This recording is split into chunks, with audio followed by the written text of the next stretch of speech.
তাহলে মুসা আলাইহিস সালাম তিনাকেও বলা হলো, কি বলেছিলেন যে আমি এমন তিনটা জিনিস দিচ্ছি তোমার উম্মতেরা নিল না, তোমাকে আমি দান করতে পারলাম না, আমি এইটা দিব, সেটা হচ্ছে শেষ জামানার নবী হযরত মুহাম্মদ রাসূলুল্লাহ সাল্লাল্লাহু আলাইহি সাল্লামকে। তার মানে অর্থটা এইটা দাঁড়ায় যে আমার আপনার হাবিব এই পৃথিবীতে এসেছেন, আসার পরে তিনার পাবলিসিটি হয়েছে না তার আগে থেকে?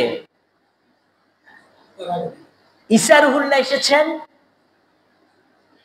তিনি হযরত মুহাম্মদ রাসূলুল্লাহ সাল্লাল্লাহু আলাইহি সাল্লামের খোঁজ খবর দিয়ে গেছেন।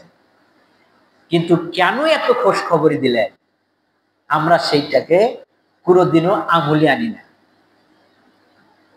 আমরা একটাই চিন্তা করে নিয়েছি, আমরা হুজুর যারা তারা হচ্ছে আরো বেশি সমস্যা।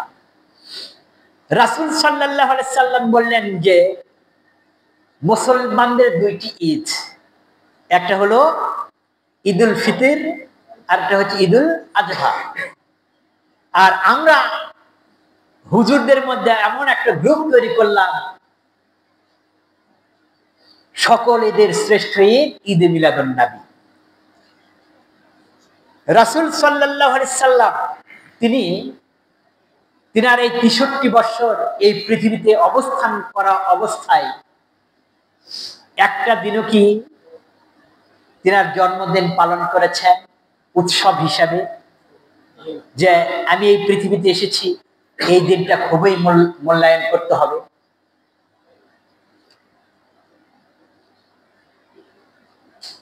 আমার ব্রেনে ধরে না যে এইটা কি কারণে মানুষদেরকে পথভ্রষ্ট করে জাহান্নামের রাস্তা আমরা আমাদের আলিম ওলামাগুলো আরো পাকাপোক্ত করে দিচ্ছি কিছু কিছু মানুষদেরকে।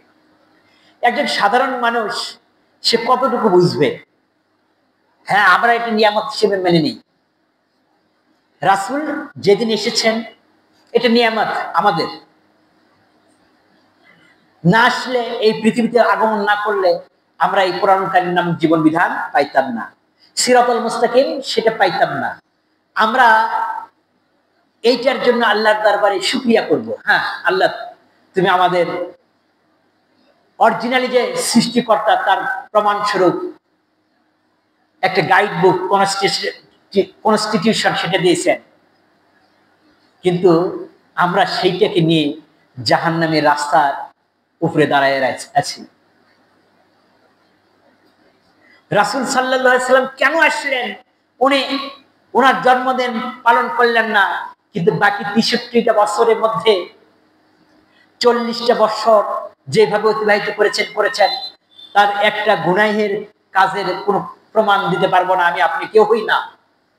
এমনকি ওই ৪০ বছর পর্যন্ত যারা কাফের মুশরিক তারা পর্যন্ত আমার আপনার হাবিবকে আল আমিন উপাধি দিয়েছেন, মানে বিশ্বাসী উপাধি দিয়েছেন। এটা কিন্তু আল্লাহর উপাধি নয়, আল্লাহর দেওয়া এটা উপাধি না। আল আমিন, আল আমিন কে উপাধি দিয়েছে? কাফেররা দিয়েছে, মুশরিকরা দিয়েছে, বেদুইনেরা দিয়েছে। এরপরে বাকি যে 23টা বছর, এই 23টা বছর কিভাবে কি করলেন সেইটা যে আমাদের জীবনে বাস্তবায়ন করা দরকার, সেইটা আমরা কোন সময় আমাদের নিজেদের দৃষ্টিগোচরে আনতে নারাজ। আজকে এখানে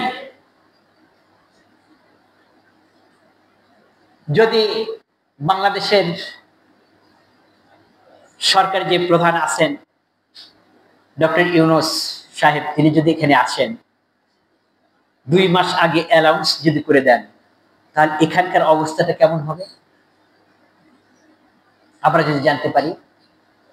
2 মাস আগে থেকে কত রকমের সিকিউরিটি আসবে, কোথায় কোনো বোম সেট করা আছে কিনা, এখানকার সিচুয়েশন ঠিক আছে কিনা, এগুলো বিভিন্ন কিছু পরীক্ষা নিরীক্ষা করবে। এটা কার মাধ্যম থেকে করা হবে? সরকারের মাধ্যম থেকেই করা হবে। আর আমরা কি করব? তিনাকে দেখার জন্য আর কি কি বলে সেইটা শোনার জন্য আমাদের সর্বোচ্চ পোশাক পরিচ্ছদ পরিধান করে সময়টাকে উপেক্ষা করে যেন সামনে যেন জায়গা পাই, সেই ব্যবস্থা কিভাবে হবে সেই চিন্তায় বিভোর আর সেই কাজের মতো। কিন্তু প্রধানমন্ত্রী যদি এখানে আসেন, সরকারি তরফ থেকে তাকে কিভাবে প্রটোকল দিতে হবে সমস্ত কিছু সরকারের মাধ্যম দ্বারাই হয়। এই পৃথিবীতে আমার আপনার হাবিব যে সময় এসেছেন, কি কি করেছেন, এটা আমাদের সবার কাছে জানা আছে না? আল্লাহ তাআলা ফেরেশতাদেরকে এই পৃথিবীতে প্রেরণ করেছেন, ধাত্রী হিসেবে কাকে কাকে পাঠানো দরকার সেই কাজও করেছেন। এমনকি জন্মগ্রহণ করার মাত্রই সূর্য উদয় থেকে সূর্য অস্তমিত পর্যন্ত গোটা পৃথিবীকে রাসূল সাল্লাল্লাহু আলাইহি সাল্লামকে দেখে দেওয়া হয়েছে।